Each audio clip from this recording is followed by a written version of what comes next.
Agora, eu gostaria de apresentar o Juan Esteban, para que ele possa falar e começar a apresentação. Juan Esteban Serma Jaramillo é a terceira geração de pecuaristas da família, e ele passou a vida toda no campo. Ele tem 15 anos de experiência em trabalho comunitário rural e extensão rural, e é consultor especialista em sistemas pastoris em WWF Peru. E agora eu gostaria de dar a palavra a Juan Esteban e começar este webinar. Muito obrigada. Muitíssimo obrigado, Estefânia, pela apresentação. Eu gostaria de dizer bom dia a todos os criadores de gado da América Latina que estão conectados neste evento. É um prazer, é uma honra para mim compartilhar com vocês as nossas experiências na pecuária regenerativa na Amazônia, no Peru. O que é a pecuária regenerativa? É uma mudança. E, desde a nossa perspectiva, são ações racionais, e é importante salientar essa palavra, que procura estabelecer os equilíbrios ecológicos danificados pelas más práticas dos sistemas agropecuários atuais. E a pecuária regenerativa tem como princípio a ecologia, e usa também outras ciências como a biologia, a química, psicologia e outras, para ter um gerenciamento holístico dos sistemas produtivos que nós queremos atingir. Na pecuária regenerativa, não há uma produção reducionista unilateral. Nós escutávamos antes que os sistemas de produção eram fechados e os suprimentos eram o principal. E nós agora entendemos que são sistemas abertos, dinâmicos, e todos os dias eles se regeneram. Essa é uma forma nova de ver o sistema de produção. Então, aqui no meio da pecuária regenerativa, há um componente social, um conteúdo social que é muito importante, porque sem o trabalho que nós fazemos todos os dias pelos produtores, nós não teríamos uma sociedade. Então, por isso, nós valorizamos os esforços das mulheres, os jovens, os pecuaristas e os produtores também. Sem o trabalho deles, sem a persistência deles, sem a sua sabedoria, tudo isso não teria sentido. No WWF, nós queremos agradecer a todos vocês por contribuir com este foco. E parte do trabalho que nós temos feito com tudo isso, bom, eu gostaria de dar a primeira frase desta apresentação. É uma frase que nós, por muitos anos já, temos falado, mas cada vez tem mais valor. Sem o campo, não há uma cidade. Essa é a primeira frase que eu queria salientar para vocês. Como eu falei antes, a agroecologia é um pilar fundamental para nós, para esse foco holístico, desse tipo de gerenciamento. E aqui o solo é uma parte fundamental do que nós fazemos. A região da Amazônia, vocês todos sabem que os solos são muito frágeis. E essa fragilidade tem a ver com a vulnerabilidade da vida no solo. E, além disso, a biologia tem que ser salientada aqui, porque a velocidade na qual ele trabalha não permite que os solos acumulem matéria orgânica, e é por isso que é vulnerável. Por isso, nós temos que ter um foco diferente no manejo e no tratamento que nós vamos dar a esses solos. E daí temos também a biocenose. A biocenose é o fator que faz dinâmicos os processos físicos, químicos e biológicos. E esses fatores são afetados pelo mau uso dos ecossistemas. A biocenose requer condições ideais para fazer as funções Nos sistemas pecuários tradicionais com os quais nós trabalhamos agora, isso é perdido. A pecuária regenerativa pode dar de volta a vida para o solo, como nós já provamos no tempo da nossa intervenção. Aqui, a segunda frase que eu queria que vocês se lembrem. Os solos sem biocinose são solos pobres e com uma alta dependência dos suprimentos externos. E depois temos os vegetais, as plantas como um componente que integra o processo.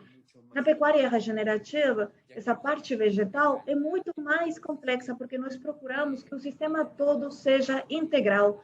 E nesses sistemas pecuários, nós temos que ter vários setores dentro da cadeia, e o que nós procuramos é minimizar o risco ou, de outra forma, proteger o solo do ataque do que ele sofre permanentemente. Então, além dos pastos, temos que ter árvores, arbustos, para ter pradeiras que tenham muitos vegetais, que são aquelas que realmente podem dar sustentabilidade no tempo. A terceira frase que eu queria deixar com vocês é que na biodiversidade da pradeira temos a riqueza do sistema produtivo. E aqui temos os sistemas produtivos e nós procuramos manejos holísticos, produtivos integrais, onde todos os componentes são fundamentais. Nós não queremos sistemas produtivos que dependam só de uma espécie, e o que isso faz é fazer que o produtor seja mais pobre e a terra também. Então, é isso o que nós procuramos. E após temos também os animais como um componente importante do processo todo. A pecuária regenerativa requer animais que tenham a capacidade de aproveitar ao máximo o potencial bioquímico simples, mas complexo ao mesmo tempo, a fotossíntese. E, assim, converter os materiais primários em alimentos de alta qualidade a serem consumidos. E, além disso, o animal pode devolver a matéria-prima para os processos de recirculação de nutrientes. E aqui temos a quarta frase para vocês se lembrarem. O gado para de ser um problema e é parte da solução agora, vira parte da solução. E aqui, então, continuamos com esse manejo holístico, que é o homem, o ente humano. Para ter uma mudança fundamental, nós precisamos ser pensantes, racionais, em harmonia com o nosso contexto. Quebrar os paradigmas, desaprender para aprender. E uma pessoa que seja ciente e racional. A quinta frase é que os seres humanos temos perdido o respeito pela natureza, porque nós achamos que nós somos os donos da natureza. E então, após isso, nós temos trabalhado nos processos metodológicos para fazer um escalamento dessa metodologia. Dentro dessa parte metodológica, nós trabalhamos basicamente com 3 perguntas que nós perguntamos permanentemente aos produtores, e essas perguntas abrem a porta para que todo dia eles consigam expandir as suas mentes e entender os processos. Então, a primeira pergunta é por quê? A segunda, como? E a terceira, para quê? Então, por que a pecuária regenerativa? A região da Amazônia está, eu acho que está passando pelo pior momento da história, pelo desmatamento discriminado, o uso indevido dos sistemas, a monocultura, todas as más práticas que nós entendemos que são feitas nesses solos e ecossistemas. E a pecuária regenerativa é um aspecto que pode ajudar para ter uma conversão.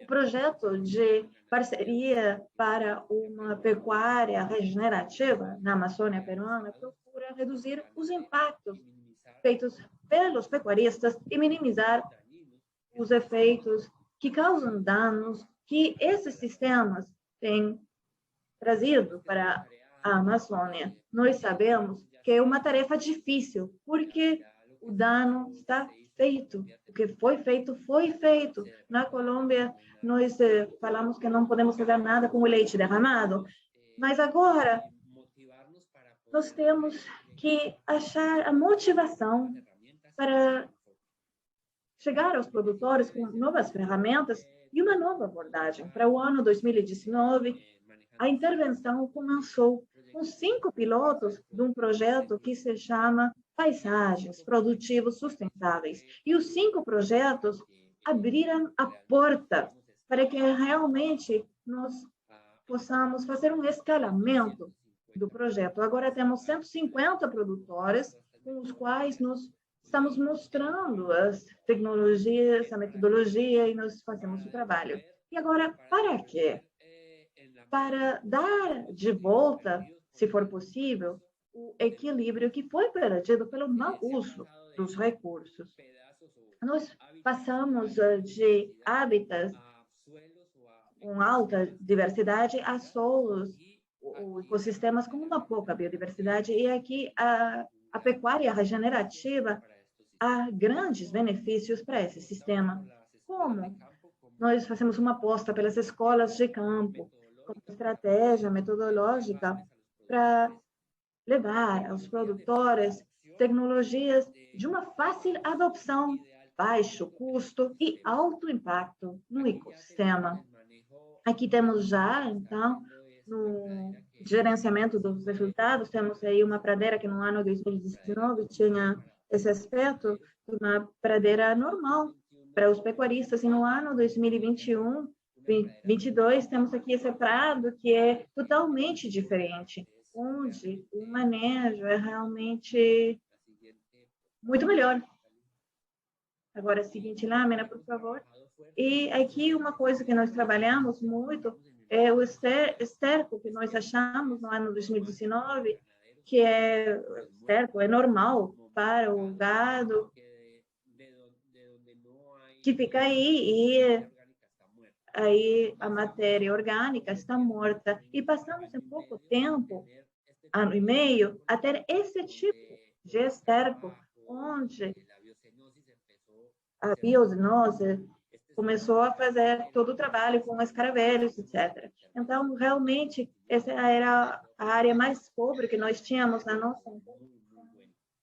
E agora temos resultados muito bons. Agora, todos os estercos estão impactados pela biocinose que tem acontecido. Seguinte, por favor. Aqui temos o manejo da água. Foi a coisa que eu fiquei mais impressionado com isso quando eu cheguei pela primeira vez, porque vocês podem ver esses prados gigantes.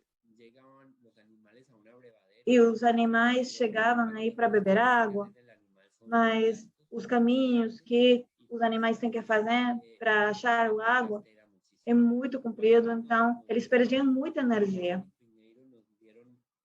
Passando em Pinheiro, deram uma nova perspectiva relativa à água. E os produtores entenderam isso. É a água que tem que ir à procura do gado e não é ao inverso. Seguinte, aqui temos uma amostra dos estercos já trabalhados com o gado. Vocês podem ver todo o trabalho que foi feito com a biocinose, neste caso, os caravelhos, e esses estercos, num ano e meio só, começaram a chegar os vermes, as minhocas. Então, é muito importante fazer frente a todos esses produtos. Nós fizemos isso graças ao WWF, e assim podemos mostrar esse tipo de intervenção, que esse tipo de pecuária pode ajudar a melhorar o solo como o capital principal. E aqui gostaríamos de mostrar uma coisa que é muito importante aqui, que é o bem-estar animal. Aqui temos uma parcela com 9 hectares, 40 animais, 40 cabeças de gado. E o que eu gostaria que vocês vejam, principalmente, é como os animais, mesmo se temos essa raça que é muito temperamental, eles podem ter esse manejo racional que é diferente. E por isso que eu salientei no início da apresentação que é racional, porque é a pessoa que faz todo o trabalho, o pastor. Então, ele mostrou para eles como estar no prado. Então, eu falei no início que o produtor não sabia que isso poderia acontecer com os animais deles, não achavam que era possível. E agora, vejam só como eles vão no prado e, em condições diferentes, os animais teriam atropelado o pastor.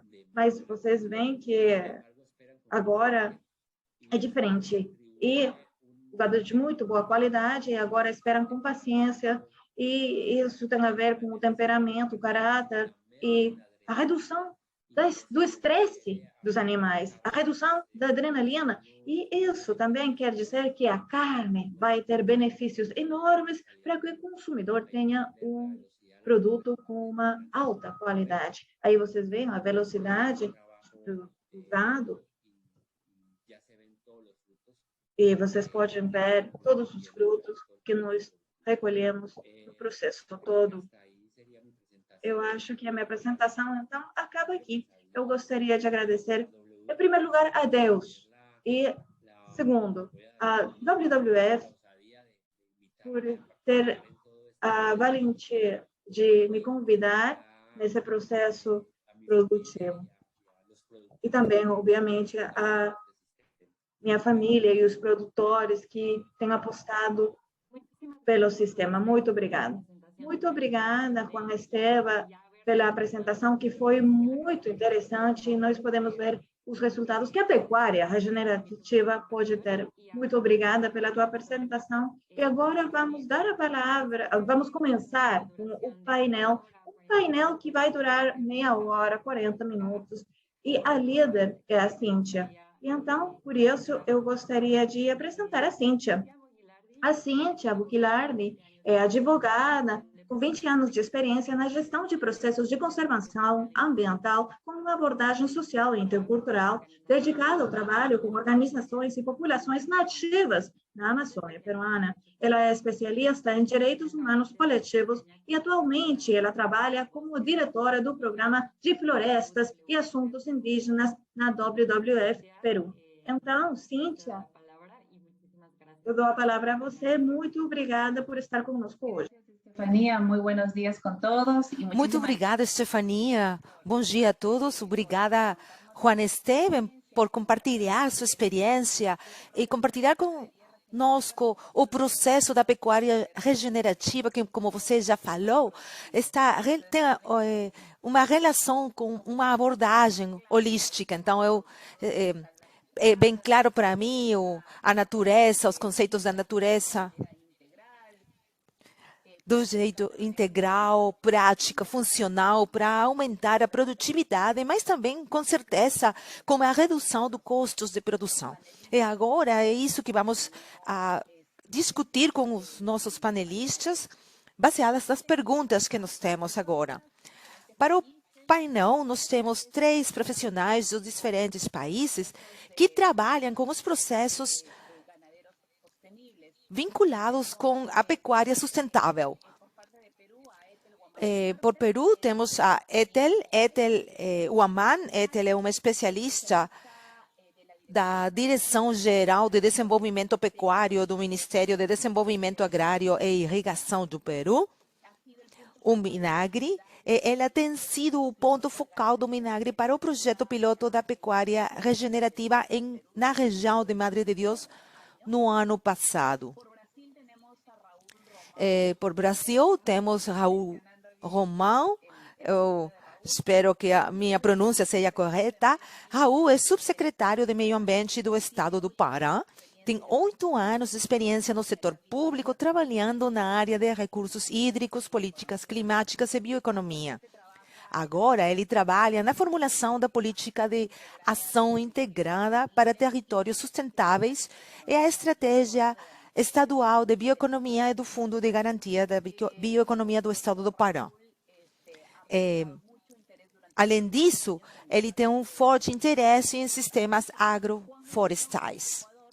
Juan Merino, do Equador, ele é o coordenador da transição para a produção sustentável do Pro-Amazônia, um programa do Governo Nacional do Equador com o apoio técnico da PNUD. Ele estudou para mestrado em Economia Agroalimentar e Ambiental na Universidade Politécnica de Valência e trabalhou para organizações internacionais como a FAO e o PNUD Equador. Além disso, tem ampla experiência no setor agrícola e em produção sustentável há mais de 10 anos. Agora que já apresentamos os nossos profissionais, cada panelista terá 10 minutos para responder as perguntas. Mas como o Raul tem que se retirar antes, vamos começar com Raul. A primeira pergunta, Raul,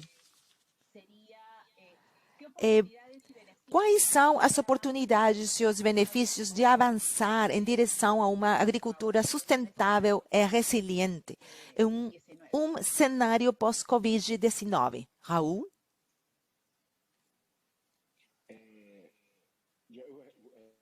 Para responder cada uma das perguntas, ou todas juntas ao final, como preferem.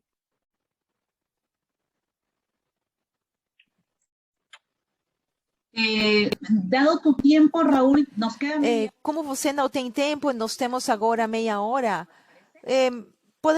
acho que pode começar com a primeira pergunta e depois continuamos com a segunda, sim? Sim? Então, comecemos pela quais são as oportunidades e os benefícios de avançar em direção a uma agricultura sustentável e resiliente em um cenário pós-Covid-19. Agropecuária, tanto a agricultura quanto a pecuária, muito resiliente do ponto de vista econômico aos impactos da pandemia. No Brasil, e acho que seguramente nas outras regiões, foi dos setores da economia que menos teve impacto. E disso se extrai uma informação que é clara, mas que às vezes não enxergamos, que esse setor da economia é responsável pela função mais básica do ser humano, que é a alimentação. Por isso, a gente entende que a mudança de olhar dos governos e do setor privado para a agricultura e para a pecuária pós-Covid será clara, a mudança de visão sobre isso. E isso inclui, e aqui o ponto, a gente tem indicativos de que a origem dessa pandemia se deu a partir da forma com que nos relacionamos com o meio ambiente, né? A invasão do homem aos habitats naturais nas zonas dos trópicos, a qual nós nos incluímos aqui, de forma que uma pecuária, uma agricultura regenerativa vai permitir com que a gente tenha um uso mais eficiente da terra, com mais renda e mais produção por área, de forma que a gente reduza a pressão sobre a abertura de novas áreas, impactando cada vez menos no meio ambiente. E, ademais, após a pandemia, há relatos, já existem relatos do consumidor se preocupando cada vez mais com a origem e com a forma de produzir os alimentos que ele consome, se preocupando tanto com a sanidade, o bem-estar animal e a sustentabilidade da forma com que aquele alimento foi produzido. Então, nos parece muito claro, nós que estamos nesse meio, que o caminho da agricultura regenerativa, o caminho da agricultura sustentável e, por consequência, da pecuária regenerativa, da pecuária sustentável, é um caminho sem retorno. E cada vez mais esses momentos como esse vão ser comuns e nós vamos poder encontrar pontos de toque e avançar nessa agenda. Acho que, em suma, é isso.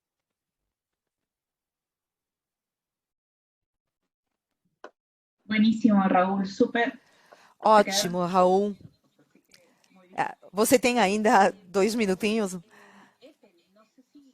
Ethel, você pode responder aqui a pergunta 1 sobre as oportunidades e os benefícios para avançar em direção a uma agricultura sustentável e resiliente pós-pandemia. Raul já falou sobre a mudança das áreas, de atingir, mitigar os impactos na natureza, no meio ambiente, e também essa mudança do pensamento dos consumidores. Você que pensa? Com certeza, a pandemia fez que todos demos uma olhada diferente. No Peru, agora, valoramos mais os produtores, damos mais importância. É importante se lembrar que nosso país produz e consumimos nosso país, nós consumimos os 70% da produção. Então, ter os sistemas resilientes que podem se adaptar às mudanças do clima é muito importante para nós. É importante também reconhecer que a população economicamente ativa, os agricultores, eles representam uma porcentagem bem importante. Nossos produtores, como já Raul falou, eles realizam atividades combinadas, agricultura, pecuária. Como Juan Esteban falou, que existe uma integridade entre o território onde as pessoas realizam diferentes atividades, utilizando os recursos disponíveis. Todas as atividades aqui no trópico, na área do trópico, é como uma unidade. São,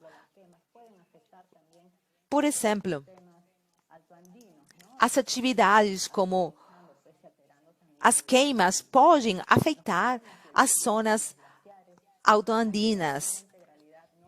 Então, existe uma integralidade, não somente num território específico, mas o país todo.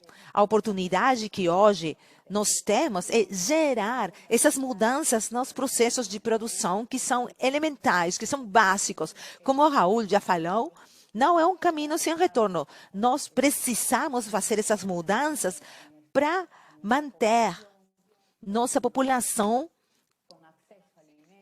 com acesso aos alimentos, proporcionar os serviços e ecossistemas que são necessários. A água é o tópico fundamental.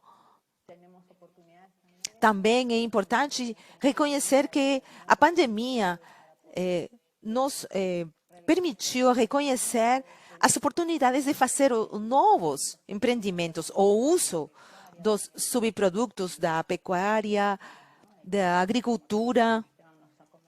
Como Juan Esteban já falou, os subprodutos, o manejo, o uso do esterco, que pode ser utilizado para os adubos e que vão ajudar a reduzir os custos da produção e, portanto, melhorar a rentabilidade da nossa produção. E isso, finalmente, melhorará a qualidade de vida dos nossos produtores. Mas é importante continuar trabalhando. É verdade que agora já temos aberto alguns canais nos consumidores. Os consumidores agora têm esses compromissos para fazer essas mudanças, mas é preciso continuar trabalhando. Agora que temos novos postos de trabalho, é importante reconhecer todas essas mudanças positivas para ter ainda mais.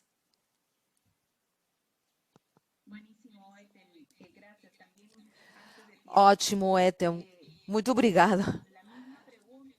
Juan, a mesma pergunta, mas considerando que Ethel já falou das outras oportunidades, como as novas empresas decorrentes do cenário da pandemia, da possibilidade de gerar sistemas que possam melhorar os custos da produção.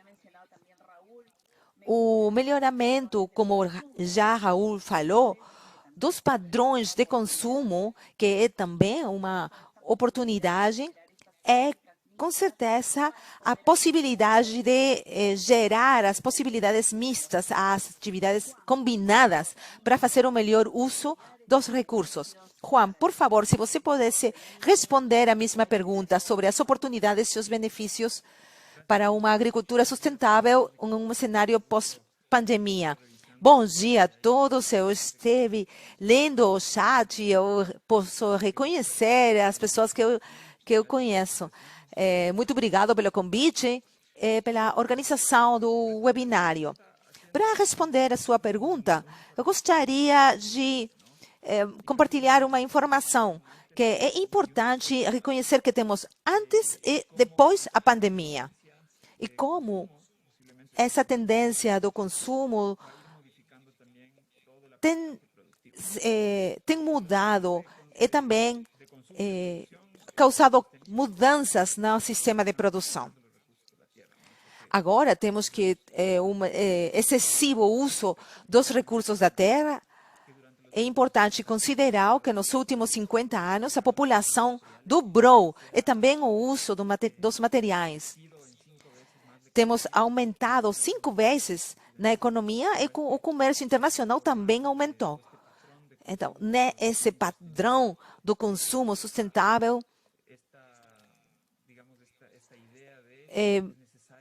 faz-nos pensar, é necessário produzir esse volume dos alimentos ou seguindo os padrões tradicionais de produção? É que as necessidades são satisfeitas ou é que estamos agora num cenário de excessos? Agora, 17% dos alimentos disponíveis terminaram nos desperdícios dos mercados minoristas e outros serviços alimentares. Estamos falando de 931 milhões de toneladas de alimentos que houvessem sido consumidos, mas que terminaram como os desperdícios, no lixo. E isso mostra que os padrões não podem ser sustentáveis. Estamos falando dos padrões de produção e de consumo. E isso causou 3 crises que eu acho que nós todos reconhecemos: a mudança climática, a perda da biodiversidade e também a contaminação. O que aconteceu com a pandemia? Todos observamos uma mudança no comportamento. E agora eu gostaria de recolher a frase que Juan Esteban falou na sua apresentação. Nós percebemos que sem campo não temos cidade. E também Ethel falou sobre esse relacionamento entre a produção e o consumidor. E já tem várias iniciativas importantes aqui no Equador para fazer esse relacionamento entre a produção e o consumidor. Agora estamos num processo, num cenário pós-pandemia. Eu acho que temos algumas ações que não foram continuadas ao longo do tempo. É importante reconhecer as oportunidades, identificar as oportunidades pós-pandemia. Dos eixos importantes é, a partir da mudança do comportamento das pessoas, eu acho que Raul e Ethel já falaram sobre isso, é sobre essa preocupação que as pessoas têm sobre a saúde, sobre a origem dos produtos. E isso nos dá uma oportunidade de trabalho para gerar produtos de qualidade com altos estándares de qualidade e nos volumes que sejam necessários, porque nós já percebemos que o nível de desperdício pode ser manejado sempre que nós percebamos essas mudanças. Além disso, muitos países já começaram a trabalhar nas propostas alternativas para implementar ações responsáveis com o meio ambiente. Por exemplo, a União Europeia já começou a trabalhar numa proposta de normativos para limitar as importações de produtos relacionados com o desmatamento. Isso é importante porque isso faz-nos perceber em que consiste o processo de produção, mas também os padrões de consumo. Para mim, ao meu ver, essa é uma oportunidade, e por isso que em Equador, no programa que eu trabalho, estamos implementando essa transição em direção a uma produção sustentável, estamos fazendo uma intervenção. O que é importante desses desafios não é somente trabalhar com a produção primária, mas também com toda a cadeia de valor, não só na pecuária, mas também na agricultura. É importante reconhecer as ações na produção primária. Juan Esteban já falou de muitos exercícios interessantes, bem interessantes, sobre os padrões de consumo para consumir o alimento de alta qualidade, acesso à água, para melhorar a produtividade, toda a eficiência do sistema produtivo todo. Também é importante trabalhar nos sistemas de armazenagem, mas também é importante que esse produto que seja diferenciado dos resíduos, porque nesse sistema se considera o meio ambiente, não fazemos o desmatamento, é importante fazer essa diferenciação na coleta e armazenamento. Isso é importante por quê? Porque a sensibilização, a promoção e a difusão são ações importantes para gerar mudanças na cadeia de valor, na produção, na coleta, no armazenamento e no consumo, finalmente. Eu acho que essas são as oportunidades que a pandemia deixou para começar a tomar ações na produção, na fase primária, na coleta, na pós-coleta, mas também nos processos de comercialização. Eu acho que a difusão, a promoção, mas, sobretudo, a sensibilização de que essas ações têm que continuar no tempo para promover essa produção sustentável, que respeite o meio ambiente, que respeite os ecossistemas e que, ao mesmo tempo, torna-se no fonte econômica de alimentos para os produtores. E que o mercado, que o consumidor, possa reconhecer esse esforço que está detrás do processo produtivo. Não é fácil, não. Juan Esteban já mostrou em sua apresentação uma parte do processo produtivo e as mudanças que aconteceram, mas detrás disso temos investimentos, temos recursos, temos as noites de trabalho, é bem complexo mesmo. Em muitos casos, o consumidor, às vezes, não tem essa sensibilidade para reconhecer todo o esforço que fica detrás. Muito obrigado, eu espero que eu não excedi meu tempo. Um minuto mais. Mas você já falou de coisas muito importantes, tem falado de essas preocupações das pessoas sobre a saúde, mas sobre a importância da sensibilização do consumidor, não só pelas práticas sustentáveis, mas também a sensibilização em relação com a produção, para que o consumidor consiga entender o esforço que os produtores fazem para gerar os meios sustentáveis.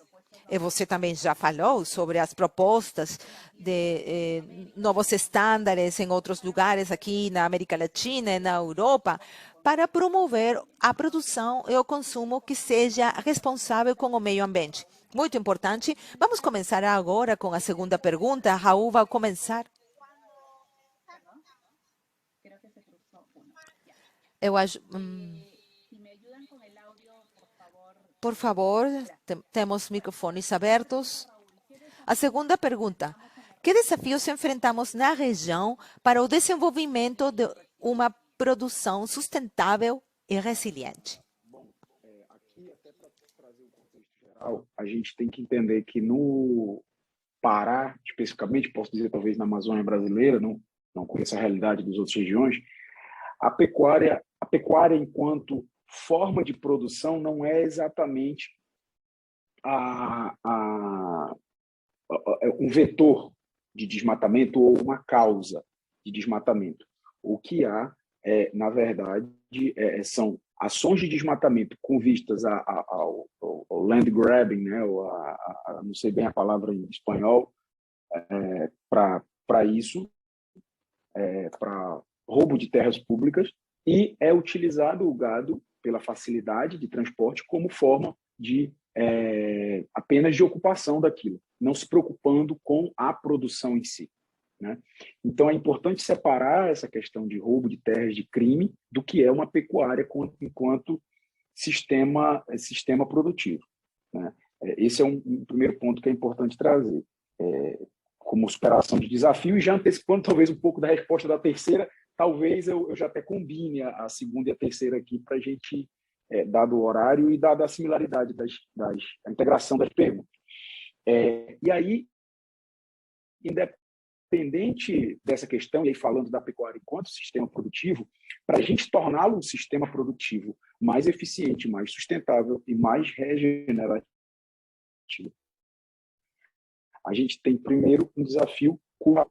A gente tem uma ocupação amazônica nas áreas onde a pecuária é feita, dita da década de 70, e essas pessoas ainda não entronizaram, a turma que ocupa originalmente, tecnologias, e muitas vezes não acreditam nas tecnologias de produção sustentável, de que essas tecnologias podem nos trazer mais resultados, né, do ponto de vista econômico, assim.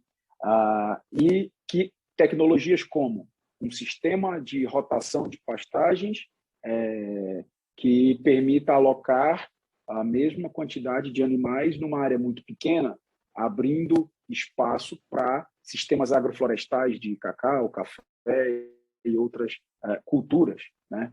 Isso é uma integração na mesma propriedade. Ou, na mesma área de pastagem, fazer o que nós aqui chamamos de integração lavoura, pecuária, floresta, ou seja, agricultura, pecuária e floresta na mesma área, né? A partir de uma composição técnica prevista pela nossa agência de pesquisa agropecuária, Embrapa, né? Então, existem essas formas de manejo ou seja, nós já temos a técnica, o como fazer. Então, esse, penso eu, não é um desafio. E aí, diretamente a pergunta. É um desafio, primeiro, cultural, porque as pessoas que lá estão têm uma dificuldade de assimilar essas novas tecnologias. Segundo, as públicas têm que ser capazes de ter estrutura e capacidade, né, de trazer essas novas tecnologias e uma política de incentivos para que o produtor rompa a barreira cultural e passe a produzir de uma forma mais sustentável e mais regenerativa. E dentro dessa política de incentivo, aí entra talvez o meu ponto. O setor público, ele já sabe que tem que fazer. Ele, por vezes, tem desafios de estrutura, de orçamento e outros. O setor privado ainda precisa ser mais engajado. O setor privado da cadeia de produção de carne, e a gente tem grandes indústrias globais de compra, ainda precisam estar mais engajadas na ponta, trazendo incentivos e insumos para que os produtores façam essa conversão, essa mudança na forma de produzir. Se eu tenho uma barreira cultural, eu já tenho a tecnologia, o que nós precisamos utilizar de ferramentas públicas, então políticas públicas, para ajudar a superar essas barreiras, mas não só do setor privado engajado para chegue no campo e que nós tenhamos mais exemplos como os que nós vimos hoje na abertura e que deixem de ser a exceção e passem a ser a regra. Então, acho que os desafios a serem superados são um pouco esse, e o contexto, acho que da produção é um pouco esse. Gracias, Raúl. Obrigada, Raul. Raul já falou sobre os desafios não voltados para o desmatamento, mas voltados para o uso da tecnologia e como desenvolver melhores políticas públicas para romper a barreira cultural de aceitação do uso de tecnologia pelos produtores. E que é importante essa barreira cultural, é importante fazer essa mudança no jeito de pensar. Eu espero ter resumido sua apresentação. E agora, Ethel, por favor, você poderia responder a pergunta sobre os desafios que enfrentamos na região para o desenvolvimento de uma agricultura e a pecuária sustentável e resiliente? Obrigada, Cíntia. Sim, bom, o principal desafio que enfrentamos aqui no nosso país é a rentabilidade. A rentabilidade que estes sistemas têm que ter para que o produtor aceite a mudança. Mas temos mais um desafio que o Raul já falou, que esse medo que os produtores têm de fazer as mudanças. Porque para atingir resultados, para aceitar as mudanças, sabemos que na pecuária as mudanças não são imediatas. Eles precisam tempo para aprendizagem, tempo para implementação. Todo esse período que isso precisa é um fator que é importante reconhecer. Então, é importante que os produtores percebam essa necessidade, mas a rentabilidade é sempre o objetivo. Como já falamos, é preciso evitar que as atividades nas florestas cheguem às florestas. É preciso ter os sistemas de monitoramento que garantem que as atividades não respeitem as florestas e que se respeite os ecossistemas. Por exemplo, os sistemas silvopastorais ajudam a manter as características para integrar a paisagem, por exemplo, e operar como os corredores ecológicos.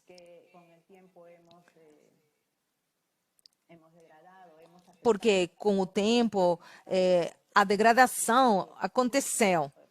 Então, os sistemas silvopastorais ajudam para tentar reconectar as florestas com os espaços que podem ajudar a conservar e a reduzir o risco da perda da biodiversidade. E a pecuária, às vezes, não é considerada do jeito positivo, mas eu acho que é importante mudar esse olhar.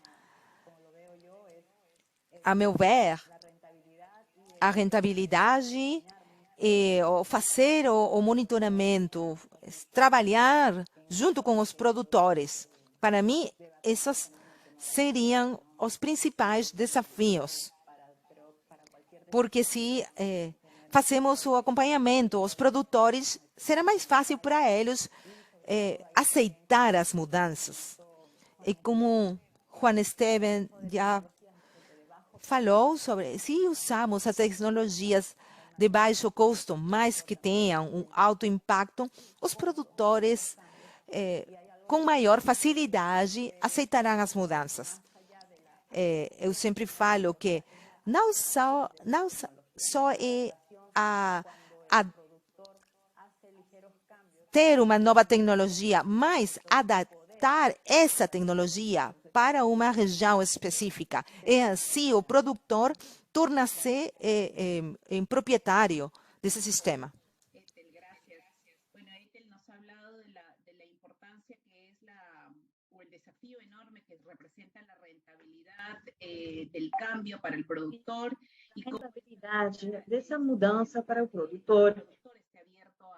para que o produtor esteja aberto às mudanças e que não adopte só as mudanças, mas que seja o dono delas. Então, quando nós falamos de rentabilidade, as mudanças na tecnologia têm que ter um baixo custo e o produtor tem que perceber que tem um alto impacto. Ela também falou da importância do acompanhamento permanente e a orientação técnica, a capacitação técnica constante do produtor. E uma coisa que é muito pertinente para os países como o Peru é como os nossos sistemas de monitoramento no campo têm que ser eficazes para verificar, para checar que a atividade não invada o bosque e não as florestas e não rompa a conectividade.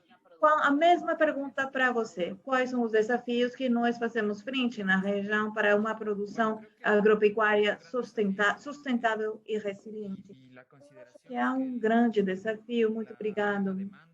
E há uma demanda crescente que aumenta dos alimentos pelo aumento da população mundial, e essa é uma realidade para a América Latina no setor agropecuário.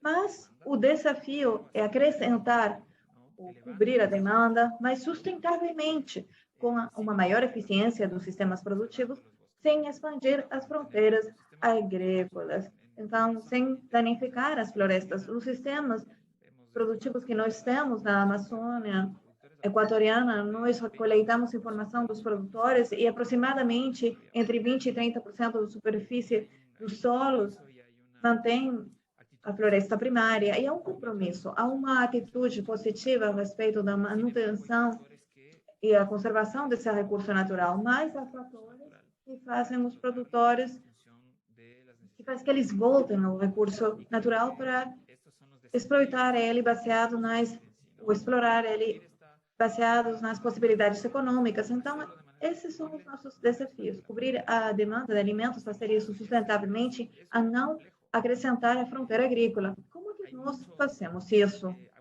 É muito complexo.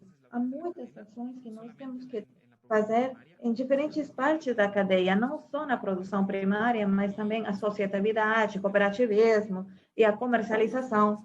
E eu acho que esses são os grandes desafios que nós temos em todos os países. Especificamente, eu não estou falando do Equador, mas eu gostaria de falar de um deles, é o treinamento, o desenvolvimento de capacidades. Saúl já falou disso, temos que identificar qual é o melhor modelo, o melhor mecanismo para os produtores. Juan Esteban falou das escolas de campo. É muito interessante, porque nós usamos a mesma metodologia para chegar aos produtores com as escolas de campo. Porém, tudo isso é traduzido na adopção tecnológica. E o Raul também falou disso. Quantas pessoas que vão a uma escola de campo, um espaço de desenvolvimento de capacidades, realmente voltam para a terra deles para replicar essas práticas. E aqui temos mais um desafio, que é como que nós chegamos aos produtores para que eles entendam os benefícios da implantação dessas tecnologias. Algumas dessas tecnologias estão sendo já implantadas no campo, mas finalmente o produtor não entende totalmente o benefício para fazer a replicação nas terras deles. Então, eu acho que esse é o desafio, como ter um modelo de desenvolvimento de capacidades para os problemas locais e que seja ancrado às realidades locais e que faça um compromisso para os produtores, para que eles tenham essa mudança ou adopção tecnológica. Isso também tem a ver com as capacidades a nível da organização, porque não é importante elevar ou acrescentar a eficiência dos canais produtivos ou ter mais produtos se o canal de comercialização limita esse crescimento. Então, é importante também fortalecer a organização e também as instituições. E os que falaram antes de mim já falaram disso. Temos que fortalecer as instituições públicas e privadas. Isso é muito importante para ter esse salto de uma produção convencional para chegar a uma produção que respeita o ambiente, respeita os ciclos dos ecossistemas. E um processo completo, como o Ethel falou, é um processo grande, não é simplesmente falar, hoje eu vou mudar a forma de produzir, o jeito de produzir. Tá bom. Não, é uma coisa que dura tempo. Outro desafio, e eu acho que é muito importante, é na seguinte cadeia, na seguinte parte da cadeia valor, nós temos a associatividade e cooperativismo, e acho que os nossos produtores têm que ter essa visão, esse é o desafio. Como é que nós fazemos que os produtores se vejam a eles mesmos como empresários, que eles sejam os donos dessa abordagem de produção e que comecem a ver isso como uma produção e que eles tenham um nicho do mercado para fazer isso massivamente. E para isso também um dos desafios é o processo de trazabilidade, e nós em Coderm estamos trabalhando numa certificação. Isso é muito importante. O que me diferencia da produção convencional e como é que eu provo isso? É muito importante. Eu acho que é o grande desafio. A trazabilidade, a certificação, realmente o vínculo com o mercado.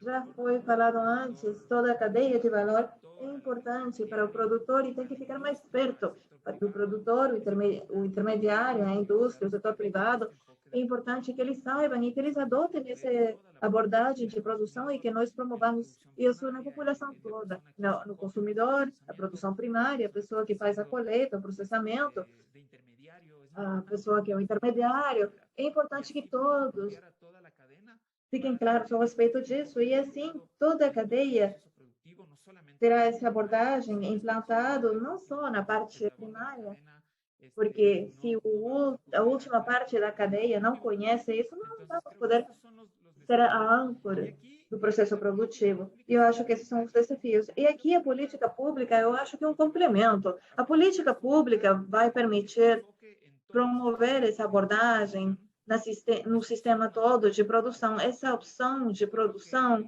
E eu acho que o desafio para o setor público é identificar os incentivos que façam que os produtores sejam mais eficientes, que não façam o desmatamento, que não ampliem a fronteira agrícola e que, por exemplo, um dos exercícios interessantes é gerar acesso ao crédito com essas limitações. E no Equador nós estamos trabalhando nisso, estamos trabalhando num mecanismo de compensação financeira para motivar os produtores a implantar essas práticas que são sustentáveis, para que eles implantem essas práticas que evitam o avanço da fronteira agrícola. E também incentivos como os incentivos fiscais também. Estamos trabalhando nisso no Equador, incentivos fiscais, e estamos trabalhando com linhas de crédito especiais para fortalecer a produção livre de desmatamento, mas isso são passos. Eu acho que o desafio é consolidar todas as ações para fortalecer as capacidades, associatividade, cooperativismo, traçabilidade, cooperação, vinculação comercial e política pública. Eu acho que esses são os elementos que respondem à pergunta. Obrigada. Obrigado, você fez um excelente resumo ao final com todos os elementos que podem ser um desafio enorme, a trazabilidade, incentivos, políticas públicas e também os incentivos tributários, o acesso ao crédito, mudar a política pública e a adaptação das políticas públicas e o tópico da associatividade, fortalecimento e fazer que os produtores se vejam eles mesmos como empreendedores, mas para isso é importante fortalecer a organização, não só a capacidade técnica, mas também a associatividade. Isso é muito importante. E, claro, o grande desafio é como suprir a demanda dos alimentos sem ter um impacto no meio ambiente e as florestas. E a última pergunta, e eu não sei se o Raul ainda está conosco, eu acho que ele tinha que sair. Nathalie? Bom, a terceira pergunta, se o Raul está aí, Raul, e se não, os outros. Quais são as principais barreiras que enfrentam as iniciativas de transformação a níveis de mercados para o desenvolvimento, para uma produção sustentável? Bom, nós já também falamos dessa pergunta com as duas perguntas anteriores, mas especificamente a nível de mercados. Quais vocês acreditam que são as principais barreiras?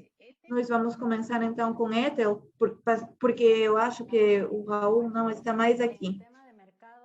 Obrigada, Cíntia. Bom, a respeito dos mercados, eu acho que, como nas outras partes da cadeia, o Juan já falou disso, o financiamento é fundamental. é fundamental para qualquer processo que quiser entrar no mercado. E outra barreira que nós temos é o déficit de informação, especialmente a respeito das tendências de consumo que existem, porque os nossos produtores que podemos produzir produtos que tenham demanda no mercado. Então, a informação é fundamental e saber que produzir, para onde produzir, para poder garantir o mercado. Outra barreira que nós temos são os custos. Já falamos do financiamento, mas também os custos das certificações. Por exemplo, na certificação temos que saber se temos, então, os seios, por exemplo, de livre, de desmatamento. Eu acho que outros países já têm esses selos para cacau, para café, mas essas certificações, esses selos também têm um custo. E outro tópico que é importante no Peru, que nós não temos desenvolvido, é a trazabilidade. Como que nós podemos mostrar que o produto, e isso, obviamente, vai de mão dadas com a certificação para que o produto possa ter acesso ao mercado. O Juan já falou disso também e é fundamental. Os consumidores têm que estar dispostos a pagar por um produto diferente, diferenciado, um produto que nasce do trabalho de muito tempo. Então, esse é outro aspecto que nós temos também que trabalhar, temos que criar consciência do consumidor e, especialmente, também, de fato, o tópico das políticas públicas.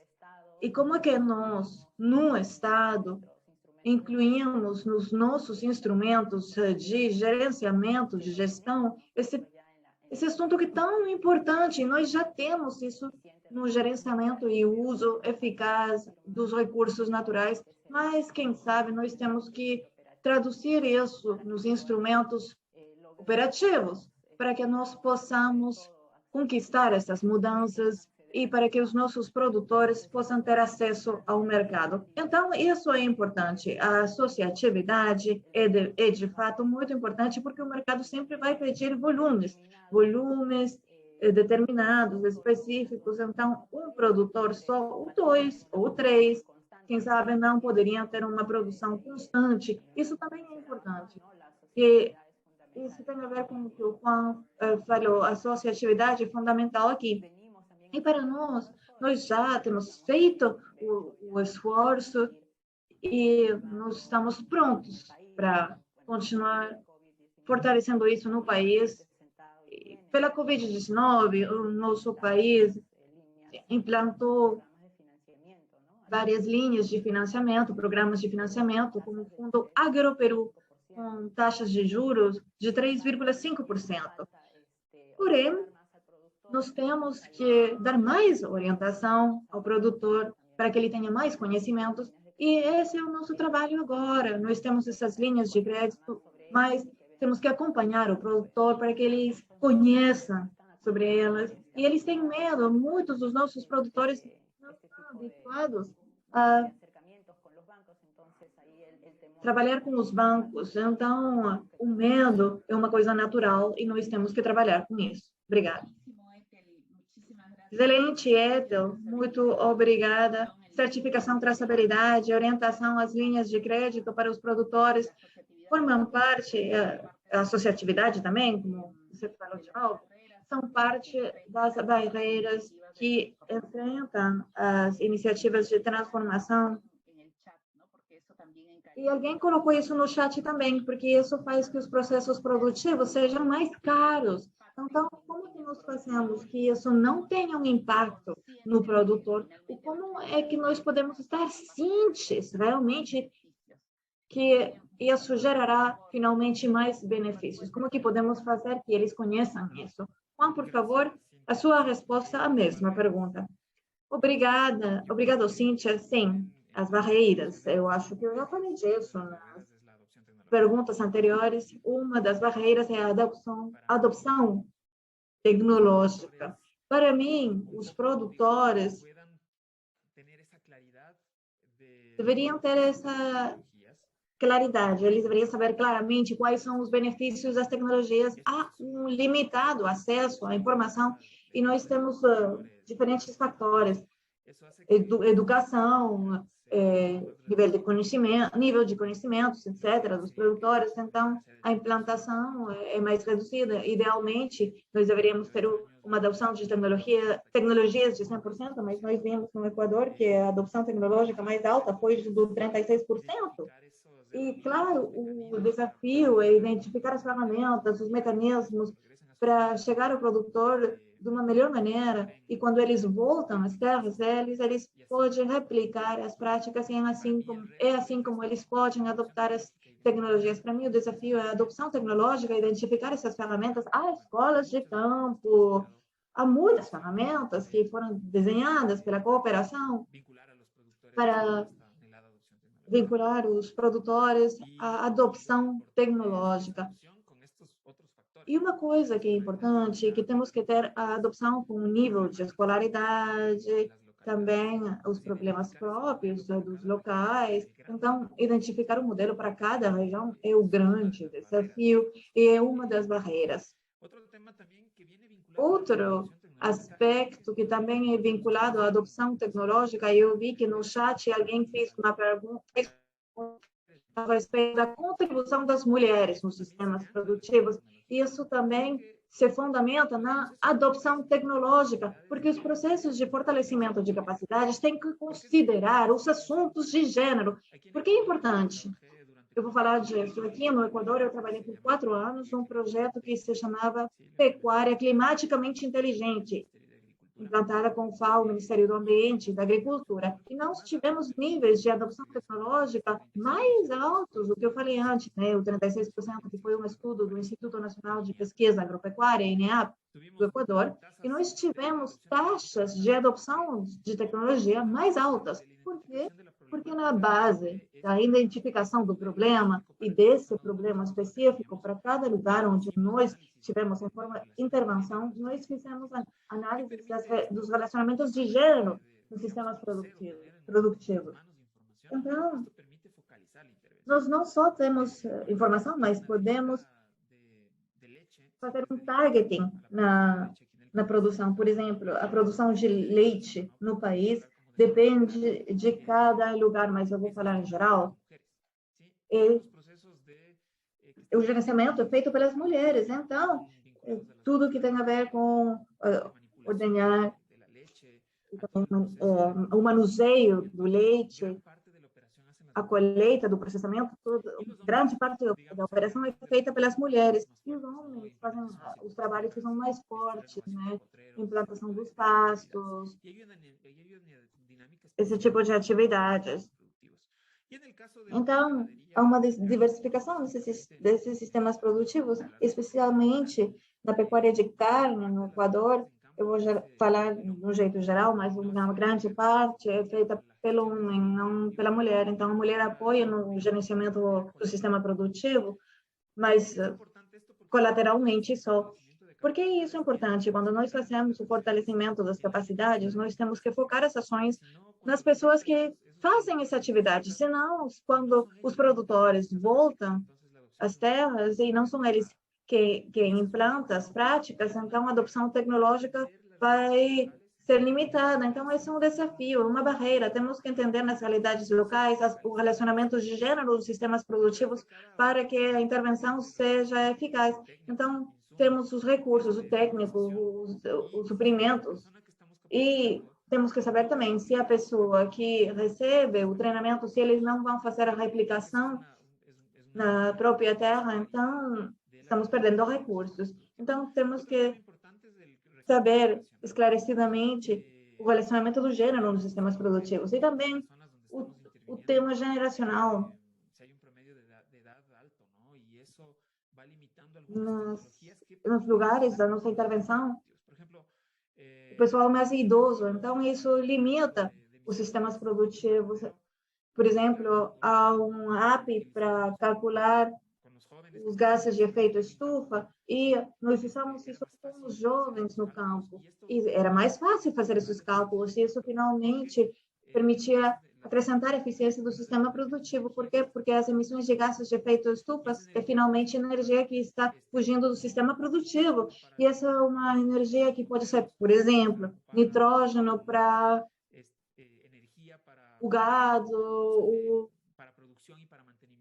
energia para a produção, para manter o animal. Então, para fazer para a tomada dessas decisões, eles precisam de alguém que possa usar os apps. E temos essa limitação. Então, na Amazônia, nós temos perímetros nos sistemas produtivos para identificar os locais de florestas. E normalmente nós chamamos os jovens e eles se comprometem e eles têm uma atitude positiva, mas a maior parte dos produtores, ou a maior parte das novas gerações estão migrando às cidades. E então, isso é um risco para as rendas, para a renda da população e para esse foco de produção sustentável. Eu acho que também uma das barreiras é o compromisso para manter esse foco de produção sustentável e resiliente, especialmente considerando as instituições públicas e o setor privado. Eles sempre procuram a rentabilidade do setor privado. O setor privado é parte do negócio. Está bem. Mas eu acho que ter essa abordagem nos produtos que eles respeitem o meio ambiente e ser responsáveis dos elementos sociais, não só econômico, mas também social e ambiental, eu acho que isso poderia gerar um target do mercado que é diferente, com benefícios para o comercializado, para o comerciante também, para a cadeia toda. E o Ethel já falou disso também, a cultura de produção no país, especificamente no Equador, limita a traçabilidade. Então, a nossa produção pecuária é muito informal, e então todo o processo de traçabilidade é limitado. Então, vejam só a barreira, mas a traçabilidade é importante para mostrar que esse produto é diferenciado, não é uma produção convencional, mas tem uma marca diferente, com um processo produtivo diferente. Muito obrigada, Juan.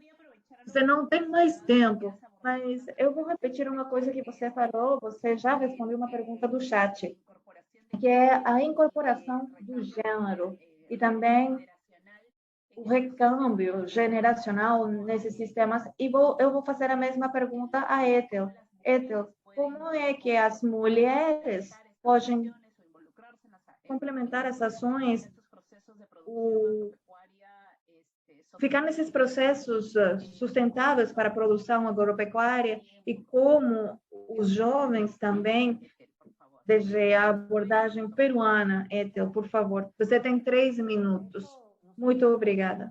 Sim, de fato, quando nós começamos a fazer a intervenção, o trabalho em Madre de Deus, nós fizemos uma linha de base. E na linha de base, nós ficamos mais perto dos produtores e das famílias deles, principalmente. Isso foi muito interessante quando nós falávamos dos sistemas de pastiçais, por exemplo, os sistemas pastorais. É muito importante, porque nós perguntávamos quais são os tipos de árvores que vocês gostariam de incluir no sistema. E as mulheres, a maior parte delas, preferiam as árvores de frutas. E elas sempre pensavam no lar, na família, o autoconsumo. Mas os homens, eles estavam mais vinculados a árvores para madeira fina, que possam ser vendidos também. Então, aí nós vemos que isso se complementa, temos ambos os olhares. Então, uma coisa importante que nós vimos é que as mulheres passam mais tempo no lar, e isso às vezes trazia problemas para o treinamento, as capacitações, técnicas, mas nós temos trabalhado nisso. Eu acho que também com o WWF nós temos feito muita promoção na área de Madre de Deus, e nós, como Estado, nós também incluímos as mulheres nos outros projetos a nível nacional. Em termos intergeneracionais, isso é muito importante. Aqui é outra experiência que nós tivemos em Madre de Deus, e os profissionais de campo que estavam acompanhando o projeto eram engenheiros de zootecnia, jovens, né, com Esteban, eles vêm de gerações de famílias pecuárias. Então, era praticamente um pecuarista jovem que ensinava, dava os conhecimentos a um pecuarista, um produtor, um criador de gado que era mais idoso. E como o Juan falou, dos nossos produtores, a média de idade é 50 a 55 anos.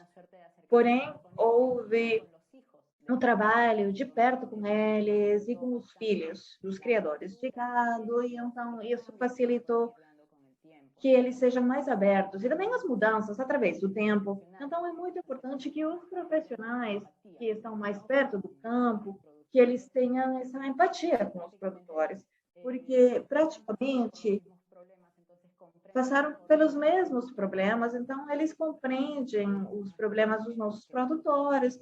Esses são aspectos que nós temos como uma lição aprendida, e nós queremos continuar nessa linha em outras intervenções também. Obrigada. Muito obrigado, Ethel, Juan, pelas suas respostas. E agora vou dar a palavra a Nathalie ou Estefania. Somente eu gostaria de repetir o que alguém escreveu no chat. É importante as linhas de crédito, mas sempre é importante também ter as baixas taxas de interesse.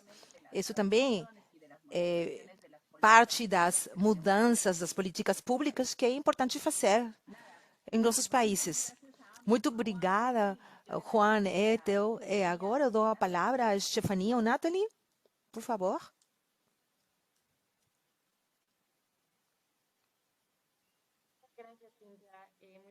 Obrigada, Cíntia. Obrigada a todos os panelistas. Eu acho que Karina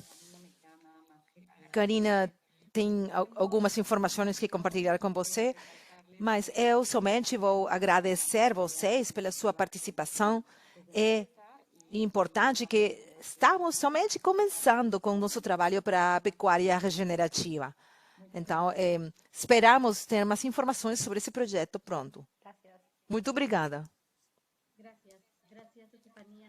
Obrigada, Estefania, Nathalie, Raul, Esteban, Juan, Ethel. A maioria dos pontos-chave foram já resumidos pela Cíntia. Somente gostaria de ressaltar alguns pontos decorrentes das frases-chave de Juan Esteban. Sem campo não temos cidades, e que a pecuária regenerativa envolve o processo cultural, que está relacionado com gerar as condições para fazer a pecuária regenerativa.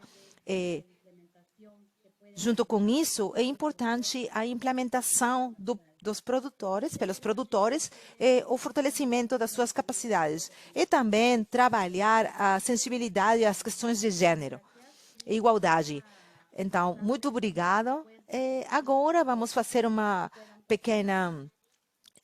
vamos enviar para você umas perguntas. Por favor, responder as perguntas. Muito obrigado pela sua participação. Esperamos ter uma próxima sessão muito pronto.